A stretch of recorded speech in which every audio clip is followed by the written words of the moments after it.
Now I have the distinct pleasure of introducing our next speaker at today's forum, Chris Angelides. Chris is head of Shell U.S. Energy Transition Program, identifying opportunities that transcend the established line of business boundaries, breaking down siloed thinking and behaviors, and positioning Shell's U.S. portfolio for success as society moves towards a net zero emissions economy.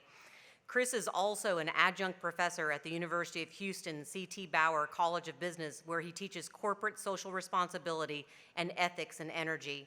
He also serves as a board member of the Gutierrez and Energy Management Institute at UH Bauer and as an advisory board member of the Consortium for Energy Corporate Social Responsibility at UH.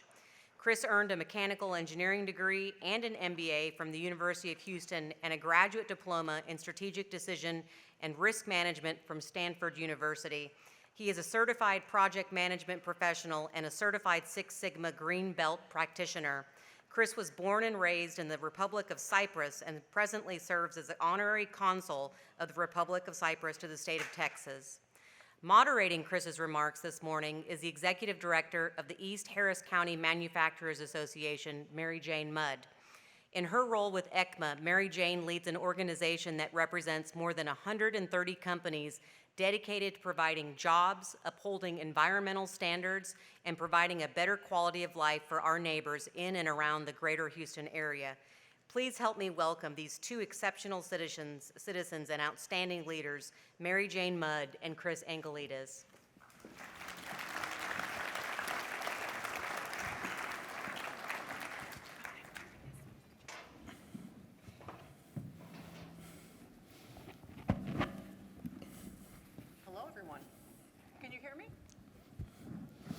Good morning. I know there are probably a lot of Longhorns and Aggies in here, but go Cougs, okay? It's great to be here, and Chris, thank you so much for your time this morning. We'll go ahead and just get started. All right, net zero by 2050. We saw the video. It's become a theme with some companies, but Shell really was ahead of the game in providing a formal announcement back in February saying this is what we're going to do. And that's also when Shell announced its Powering Progress. So can you tell us a little bit about Powering Progress, what that means to the company and what that means to society? Sure. Thank you, and thank you again for hosting us here. Look, our purpose as a company is indeed to power progress together. So what does that mean? That means more and cleaner energy solutions. So it kind of makes sense to call it Powering Progress. We think about our role in society, and our role in society is to deliver this energy. BJ talked about population growth. He talked about the energy we will continue to need. So that's what is built into our strategy. There are ambitious, but we think achievable goals. So we want to power our lives. We want to deliver on the net zero emissions commitment. We want to respect nature. And look, we still need to provide shareholder value. So all of these wrapped together are part of what make our strategy. And so we have some targets associated with our carbon intensity. We want to reduce 20% by 2030. We want to reduce 45% by 2035. And we want to be 100% by 2050. Thinking in shorter term, in 2019, we also made an unconditional 3-year target of 1 to 2% reduction by the end of 2021. And let me also tell you something about our own oil production. In 2019, again, we saw our peak in our own production. That provides another new target, 1 to 2% reduction of that moving forward.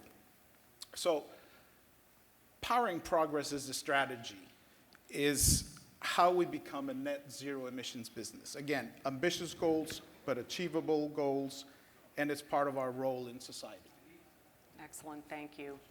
So 2050, how did Shell land on that? Well, 2050 stems from the Paris Agreement.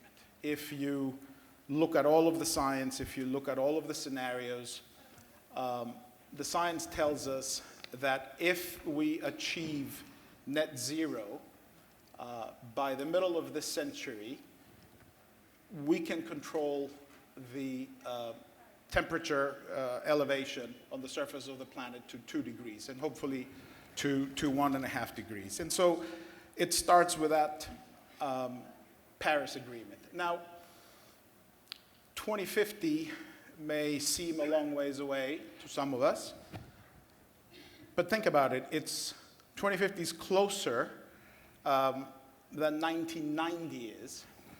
And many of us, especially if you are of a certain age, we treat 1990 as if it was yesterday, right? So 2050 is not that far away. It is far enough that will allow us to develop the technologies, that will allow us to think about how the world works, what energy drives. Again, I really enjoyed BJ's speech, and he did talk about some behavioral changes as well. So 2050 is sort of that sweet spot where we can achieve all of these things and at the same time make sure that we don't exceed that 2 degrees C. Excellent, and I don't know why you looked at me when you said 1990, but that's okay. Talk about that later. Sectoral decarbonization. It's not only about emissions. That's clear from reading Shell's press release back in February. It's really also about your customers, which Shell includes in Scope 3. So can you tell us a little bit more about Scope 3? I find this fascinating because it really requires that customers want to be progressive in sustainable management of emissions. Yeah, well, let's start by talking about Scope 3. So Scope 1 and Scope 2, the emissions associated with what we produce and what's directly in our control. Scope 3, emissions associated with the products we sell or trade. So if an airplane has jet fuel, those emissions are Scope 3 emissions, and they're linked to Shell. If we all go to our corner Shell station, of course, and put gas in our cars, those emissions are Scope 3 emissions. I should also tell you that for us, 90%, more than 90% of our emissions come from Scope 3. So not including that in our net zero goal wouldn't make sense, right? And so that's how we can work with our customers, and we can look at their decarbonization journey, and this is where the sectoral approach comes. So let me give you an example. We have an agreement with Amazon Air, and the agreement is to supply them up to 6 million gallons of sustainable aviation fuel. So that helps them along their decarbonization journey. That helps us reduce our Scope 3 emissions. And SAF, by the way, has a significantly lower carbon footprint than conventional jet fuel. Similarly, Microsoft, we came to an agreement in 2020. They have their own goals of 100% renewable energy by 2025. And so we will help them along that target. So if you start looking at sectors, and if you start looking at how you partner with your customers and help them along their own decarbonization journey, you're also tackling your own Scope 3 emissions. That makes sense. You know, when I think about it, will Shell then be driven to work only with customers who will meet the company halfway with a net zero goal? Look, we are not the ones to determine what other companies will do. We're here to serve the market. We're also not here to exclude anyone along the journey. Certainly, if companies have identified targets, then it's easier for us to know how to partner and how to help them along that journey. But we are here to serve the market. We're here to power progress. Okay, there you go. All right, so let's talk a little bit about how Shell is reducing its own emissions, the scope 1 and 2 element that we covered earlier. Are divestments a part of that process? So again, what's 1 and 2? And, recently there was some news in Deer Park. How does all that fit in?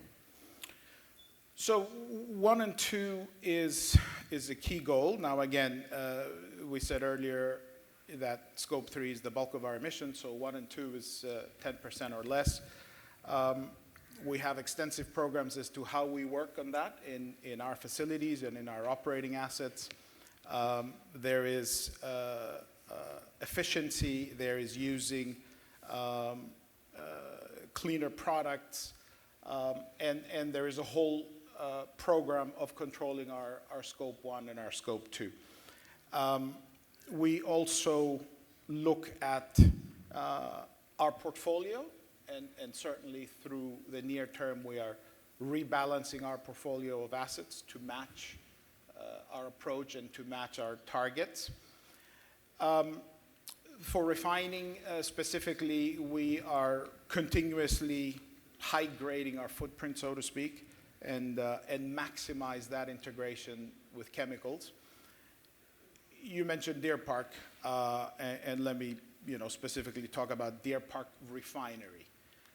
So we did receive an unsolicited offer some time ago from Pemex. Pemex was our JV partner at Deer Park Refinery for 30 years. And we came to an agreement for them to take over our interest in those operations. That is now being reviewed. If everything is okay, that should close Q4 of this year. But that doesn't mean we're not committed still in Harris County. So, for example, Shell Deer Park Chemicals, which is right next to the refinery, is a very important part of our portfolio. So companies look at their portfolio, look at their assets, they make decisions periodically, but overall, our commitment to this area doesn't change, and Deer Park Chemicals is part of that. And I was going to also take a few minutes and talk about the importance of chemicals in our lives and how chemicals improve the quality of life. But I think, again, BJ with the bread story covered it, and he demonstrated to us how we simply can't just eliminate. We simply can't stop. We just have to improve. We have to take care of our emissions. But chemicals and the way they improve our quality of life is a fact. So shifting gears for just a moment, Shell and others are transitioning their portfolios as we look at energy transition. And some folks might be concerned about the workforce. Will there continue to be jobs in oil and gas and chemicals? And, some people are afraid of being left behind. What would you say to them? Well, let me start with my own story. So I started in this industry more than 30 years ago. Obviously, I was very, very young when I did it. And I'm a mechanical engineer. I started on the downstream side, did a lot of work in refineries and chemical plants on equipment installations and commissioning, and then sort of moved into project management, then moved on to the commercial side, and eventually, found my way to energy transition. And all along the way, whatever I learned in previous roles, I brought with me to new roles. So don't let anyone tell you that the skills and the competencies you have developed in the traditional and the conventional side of oil and gas are not needed moving forward. First of all, I think we all agree that the conventional oil and gas side will continue because it's needed. But then also let's look at the new side. What does the new side of the energy industry need? It needs project management skills. It needs process safety. It needs all the things that we do in this industry. And who best to do it than ourselves? So I think there is a great future, employment future in the industry, both on the conventional side and on the new side. Certainly there is upskilling to be considered. Digitalization and AI is a big component of that. And we also believe that in Shell, and we're helping our teams to upskill in that direction. But again, throughout the decades, there were technological reasons and other innovations that always led us to stay ahead of technology. So this is just, another case like that. I think there is a good future of employment in this industry, and I think we should embrace it and move forward. Okay. So there's a phrase, what gets measured gets done. And Shell has very commendable goals. But really, how can you, hold the feet to the fire to make sure that what you're saying will happen? Yeah, and look, the market, I think, expects that. And again, we talk a lot about ESG, and there are expectations from investors. So in our case, what we did starting back in 2018, we announced that executive pay would be linked to these targets that I mentioned to you. And initially, that was just directors and executive committee members. But we have since expanded that. In 2020, we incorporated this condition to mean the performance share awards for a significant number of our staff, around 15,000 or more, are linked to these targets, including myself. And so this becomes, something real. We have these targets, we have these ambitions, and we're willing to stand behind them. Okay, that is commendable. Okay, so a wrap-up question. Like I said, Shell came out with the announcement back in February about net zero goals. And so how has it been received? The energy transition that you are proposing is a big deal, and you were the first to make that formal announcement. What are you hearing from shareholders, employees, community members? Anytime you go through a transition, anytime you go through a change, there are questions. And I think we have to be willing to engage and answer those questions and discuss the issues. I heard it this morning. I think I heard it in the opener that we have to communicate. Now, what was the reaction to our strategy and our plans? Let me start with our investors. In the last associate general meeting this year, 89% voted in favor of our strategy, which I think that's a pretty good endorsement. Then let me talk about our community. We're a large company. We have almost 80,000 people globally, and certainly within that community, there are also questions. And there are people that work on the conventional side that have the same questions that you mentioned before. There are people that are working on the new side that continuously challenges. But overall, I think our employee population is also a good mirror of society. And so we always try to gauge how is this strategy accepted by our own folks and what challenges do they have. And that informs us as to how we can adjust and how we can communicate. And I mean, if I think about your question, maybe I can ask you, in your role, and from your engagement with the community, what are you hearing? How are these messages received? What are people saying? You could probably help us understand better. So now he's turning the tables. But I'm glad to offer some insights. You know, for me, it's a few different things. You know, if I speak to individuals who work for the corporations that we're representing today, that we have here today, and they have had the benefit of the education that we've spoken about, some of them are really excited. In fact, just about all of them, really excited to get moving. And they can share this with their friends who may not understand industry. So there's positivity. In the community, what I've seen is you know, interest, some curiosity, the need to learn more, and some fear about workforce, about their jobs. And you know, we have a number of students here today who are listening closely, but the good news is that there is opportunity. And then finally, I do have some friends who are a little cynical. They're not necessarily here in Deer Park, but just in general, because they don't understand industry. So it's kind of like, oh, give me a break. Is that a PR? Is that a PR move?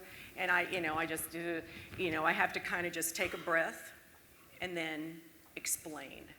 And I think the commonality with all of these is communication and education. And you've answered just about all these things before I even listed them. And that's why you're here. I think it's a great thing. Yeah, thank you. I mean, look, I say this often in internal discussions and also externally. Energy transition doesn't mean just the new side. Energy transition is the entire value chain. And we all know, and we've heard it already today, that we need the conventional side. So energy transition is the entire value chain. We just need to continue to responsibly produce. We need to focus on reducing our emissions. We need to focus on getting to net zero by 2050. All right. Anything else you want to share? That was a good final statement. Thank you very much. Thank you for your time, Chris.